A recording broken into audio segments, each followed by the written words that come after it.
Welcome once again to the City of Maple Grove Report. I'm Dave Kaiser from CCX Media. Thanks for joining us, along with Heidi Nelson, Maple Grove City Administrator. Welcome once again. Thank you. We're going to talk about some meetings that happened on the 7th of April, a work session, and then the regular council meeting, about an hour and 20 minutes long. We'll give you a quick recap.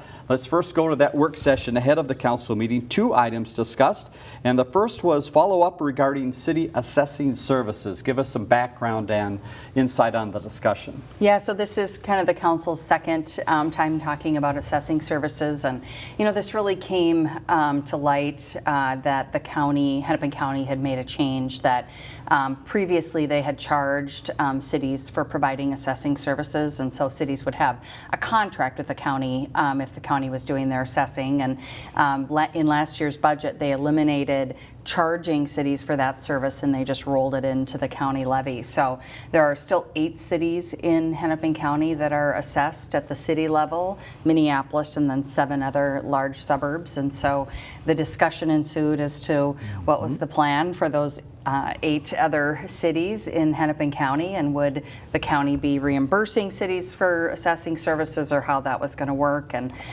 that really wasn't something the county was offering. However, if there was an interest in transitioning assessing services to the county, that was a door that was opened with the county to consider. So lots of information shared with the council, good discussion. I think kind of came down to feeling like we were charging our residents for that service, and then our residents were also paying at the county level for assessing services for roughly those other about 38 cities in the county, and really also paying here locally. So it just became sort of almost like a duplication consideration. So very tough issue. We have a great assessing team at the City of Maple Grove, good staff that have served many years. I think it just kind of came down to sort of a financial, duplication of services type situation. And so the direction from the council was to kind of proceed with that transition to the county. So things yet to work out in terms of an agreement with the county. What does that transition look like? More to come there, but I think it was an opportunity for the council to kind of get all that information and then give staff some direction on that. Next item at the work session was the pavement management plan, and again, we've been talking about this through the work sessions in the past. What was this level of discussion? Yeah, so this was kind of our part 2 on our street maintenance, trail maintenance program with the city, and so we looked at some alternatives for pavement management. The city has a history of doing kind of full reconstructions, and so for instance this year we're doing just shy of 5 miles of road, and the cost of that is somewhere around $12 million, so it's an expensive effort.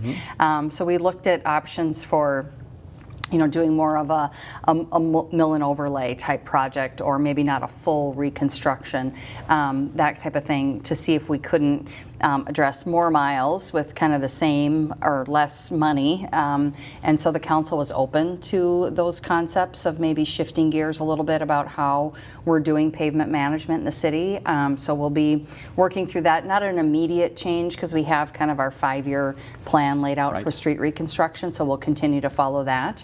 But something that we'll look to probably around the 27 timeframe to make some of those changes. So good discussion there. We were going to try to get through talking about special assessments and funding, but we ran out of time a bit. So I think we're going to come back around on that piece early in May and kind of wrap up that discussion. So as we go into the budget year for 26, we kind of know where we're headed with that funding, and also kind of where we can project out what those costs will be, looking at some changes to that pavement management program. We'll give you more details when that discussion happens. Now to the council meeting on April 7th, again about an hour and 20 minutes in length.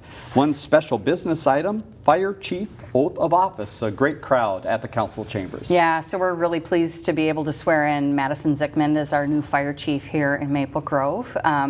Madison comes to us with a wealth of experience and a great background education. He has a master's degree in business administration and a bachelor's degree in organizational leadership and management, and also a number of certificates and licenses related to fire and emergency management.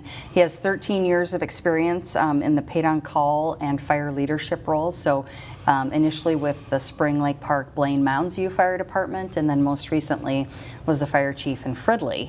So coming to us from Fridley here. So very excited to have Madison joining the Maple Grove team. He's been an active participant in the Minnesota State Fire Chiefs Association, the National Fire Academy, and the Minnesota Fire Service Certification Board. So very active in the fire service community, and a great education and training background, and good experience with those two departments as well. So today, or yesterday, was his first day, and so long day kind of getting onboarded, and then swearing in last night, and back this morning with our directors meeting, and just getting up to speed. So congratulations to Madison and to the fire department. We really look forward to this new leadership in the fire department. Yes, welcome to Maple Grove.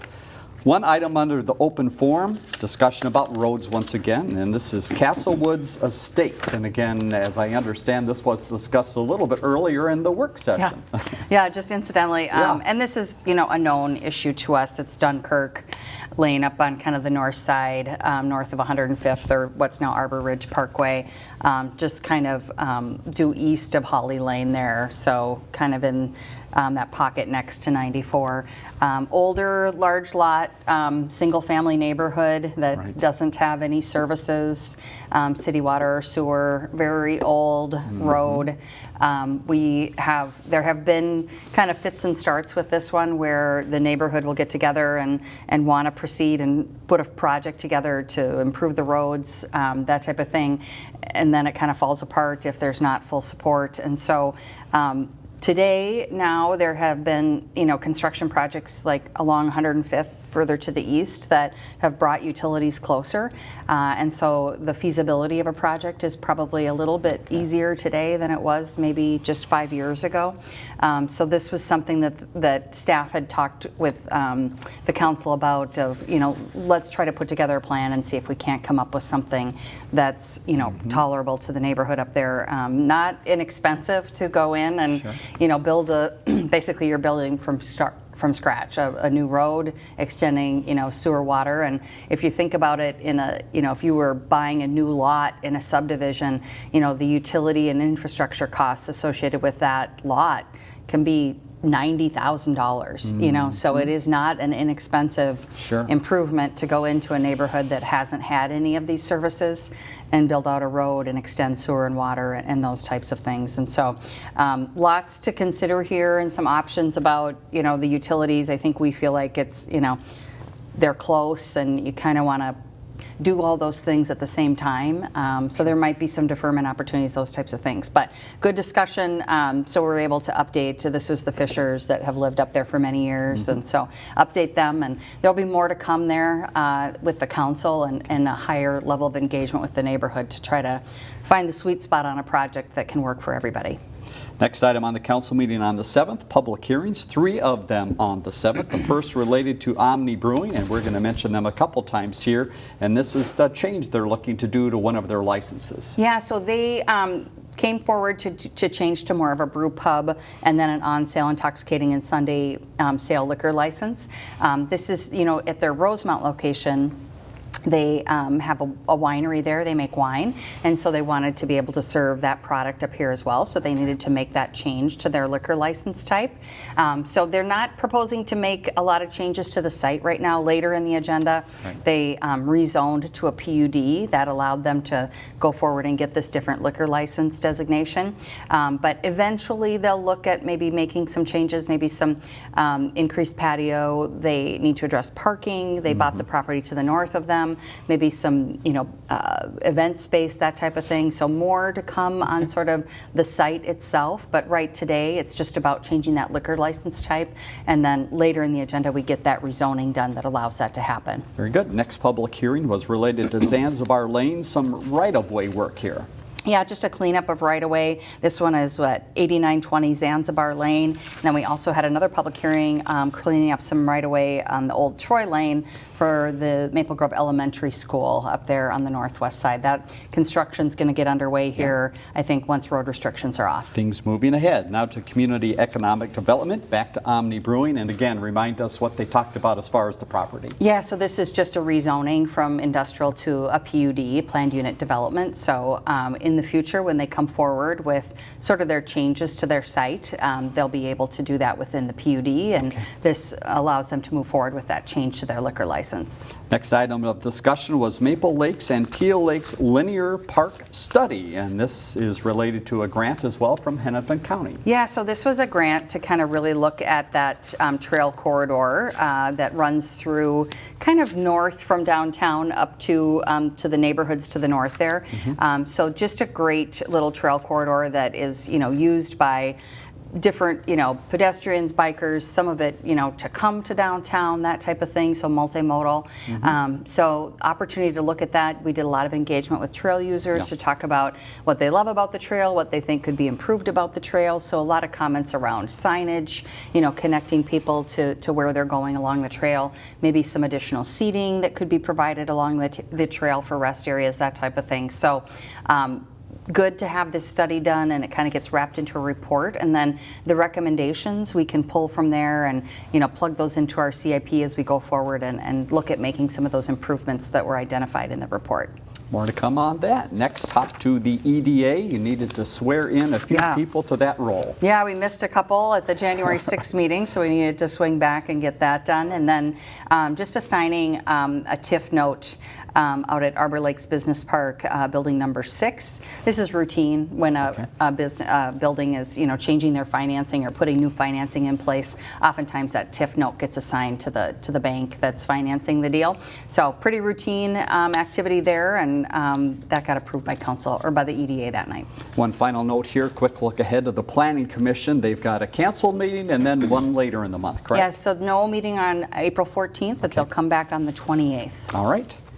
Next, Engineering Public Works. The longest item of the evening was around Weaver Lake Road and a project that the city's been looking at there. Again, take us back to January when it was first discussed and what was discussed here in April. Yeah, so we've been out doing quite a bit of engagement along the Weaver Lake corridor to hear from residents and stakeholders along that corridor. This is a project that has been of want for some time. There's been a number of different renditions of proposals across the years. There was a time where they were looking at roundabouts up and down that corridor at key intersections, and that didn't happen. And so this is really kind of a project that'll improve the roadway with some turn lanes at key areas, a little bit of widening in certain areas, and then some sort of reduction in the travel lanes to allow for trails to be completed or to be occur there where we're plugging in those turn lanes, that type of thing. If you drive that corridor, you'll notice the retaining walls along that corridor are in horrible shape, falling apart, and so all of those will get replaced with this and trail improvements. So it's a tough corridor because it's fully built, and then where there's open space, it's wetland, Elm Creek, a lot of kind of challenging areas to think about going out and trying to get more right away. So I think the goal of the council was to try to plug in an improvement within the existing right away there and do the best we could with turn lanes. And I think, engineering spent a lot of time really looking at the data on this corridor. So they look at traffic counts and crash history, those types of things to make sure we understand kind of where those conflicts are happening and what we can do to help improve traffic flow there. Boston Scientific's on that corridor. We have an elementary school on that corridor. So a lot of different things at play. So I think, good direction from the council came on January 21st. I think the staff came back and incorporated some of that feedback from the council, and so this did get approved. So this was kind of the preliminary design, the layout approval for where we want to go, and then it'll come back at a future date and finalize that and get a project going, and this would be a project to start in 2026. Very good. Let's hop to Engineering and Public Works. Discussion here about Transit and Mobility Commission. Just a quick update. They're starting soon. Yeah, so this is a new or maybe a reconstituted committee. It used to be our Transit Commission, and we repurposed that into a Transit and Mobility Committee. So we're going to be focusing not only on our transit services, but also, mobility, bike, ped, those types of things in the community, and how do we improve that. So good response to the call for people to serve on this committee, and so looking forward to their first meeting on May 27th. Let's hop to administration. One item here related to the community center. Tell us what the discussion was here and what might be moving ahead. Yeah, so we're starting on phase 2 design for the community center, which is really everything kind of east of the arenas there. So the banquet facility, seniors, the teen center, and then all the active uses that would move over to the Lifetime side of the building.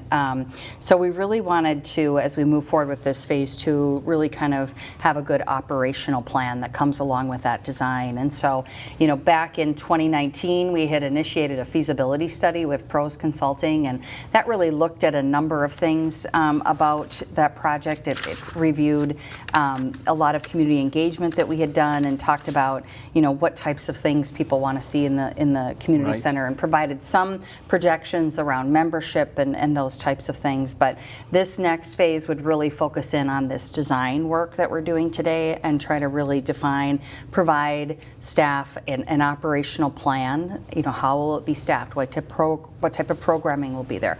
What type of membership structures might we expect to see? Those types of things. So this will kind of track along with design here and give us that operational plan, and so that as we're making decisions about those different spaces, there's operational awareness that goes along with that. So that's kind of the goal of this project. It's being led kind of on the City Hall side, becomes a budgetary issue for the council in terms of how the community center is funded, and so working in collaboration with the Park Board here to bring that study forward. So that's with ISG. They'll be doing that work, and they're going to get started here right away as we start to work through that phase 2 design. Final note from the meeting on the 7th was your update of a few items. Property value notices are out. People probably saw those in the mail, and you have some meetings coming up associated to those. Yeah, so we're moving into our Board of Appeal and Equalization time, and so our first meeting is on April 22nd. So if folks are interested in talking to somebody about their market valuation, so this is your property value that you're looking at for taxes payable in 2026. You should have gotten a notice in the mail that talked about your valuation notice or your property valuation. And so you can give a call up to the assessor's office, talk to one of those staff about that. And then the first meeting where we kind of hear all the appeals is on April 22nd. And then we come back and make those decisions on May 6th. And then folks are also, they can go on to the County Board of Appeals. So that's kind of an annual process here at the city, and that'll start here later in the month. One final note from the meeting. Someone made it through the entire meeting to come up at the end and talk about pickleball for a second. What was their topic? Yeah, so this is the Central Park pickleball courts. We have 4 pickleball courts over there, and I will say this, pickleballers are passionate, and they are very procedural in terms of how they want to see those courts utilized. So when we did the Lakeview Knolls project up off of County Road 30, that 18-court pickleball facility, very purposeful in putting in like the systems to like what's the order of play and how do you move through the courts and those types of things. There's quite a system. So if you're just a recreational person that happens into this, it might seem like, what's going on here? But there is a system to it. So these courts over at Central Park were left a little bit more recreational. So, if a family wanted to come and play, that kind of thing.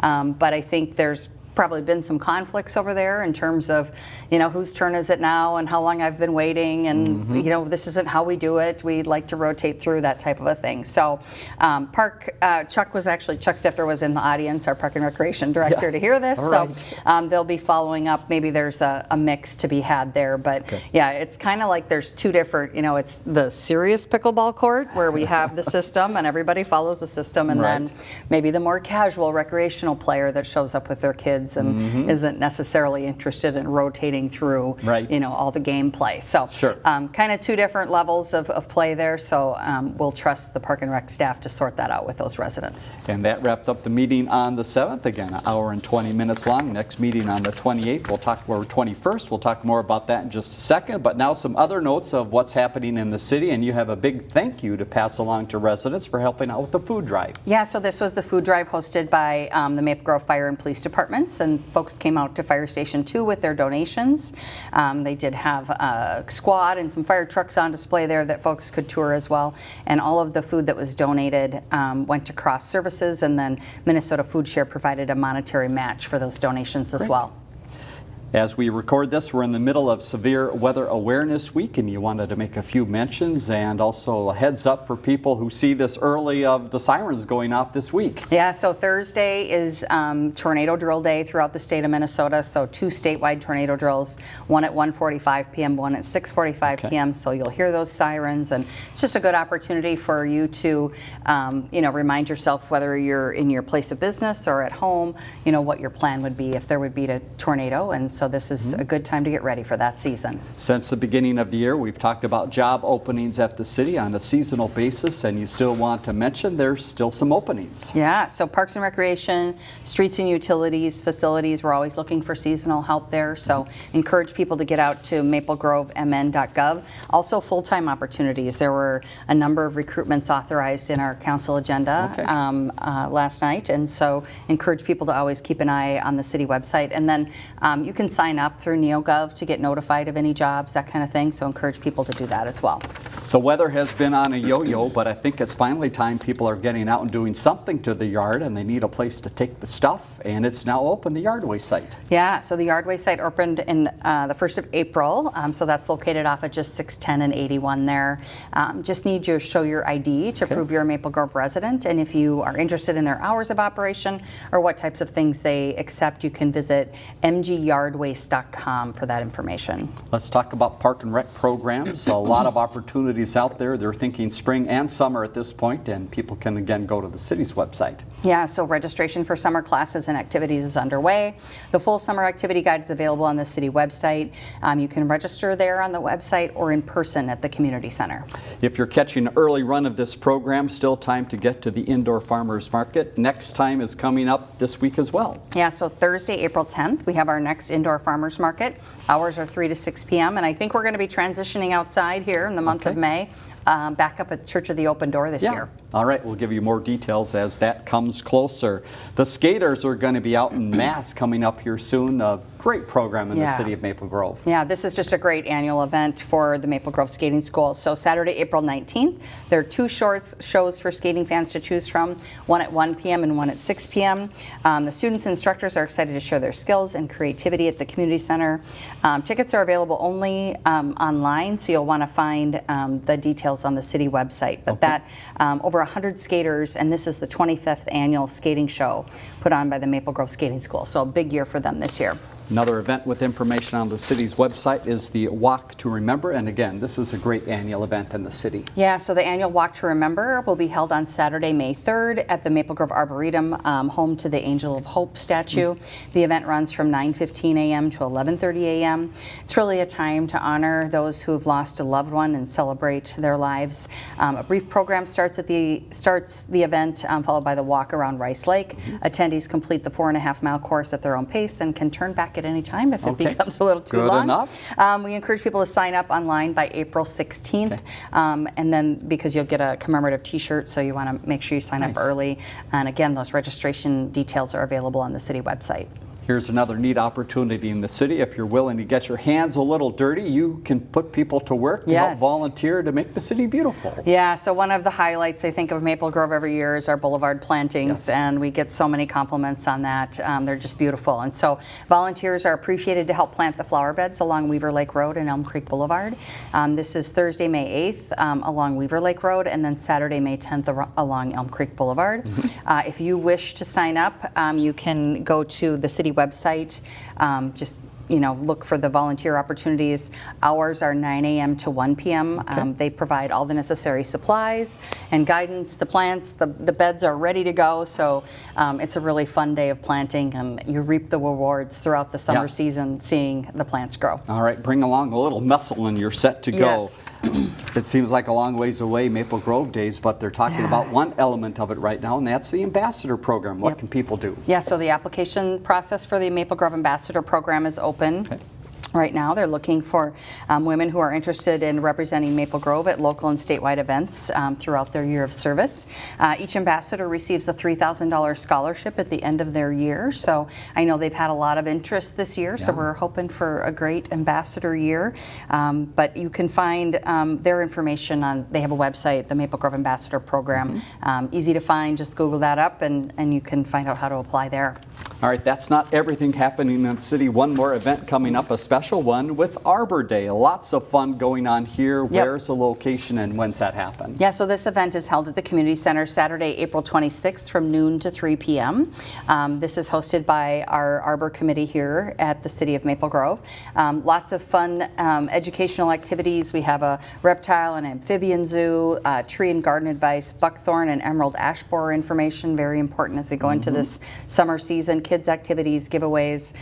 So just a fun day out at the Community Center. And just note, lots of construction activity over there. So, think about kind of maybe giving yourself a little extra time, might have to park a little bit different. Good idea. And then sort of that access on the arena end has changed. So just pay attention as you're coming in, some changes over there to accommodate the construction. Great advice as you head to that busy place in the city. Heidi, thanks so much again for the information. You're welcome. Appreciate that. Let's leave you with that next council meeting date. Again, it is coming up on April 21st, 7:30. We mentioned the website, especially in that last section, many times. So maplegrovemn.gov, look there. And again, lots of slashes and other words at the end. So that's an easy way to find some of the things in the city. For Heidi Nelson, I'm Dave Kaiser. Thanks for joining us on the City of Maple Grove Report.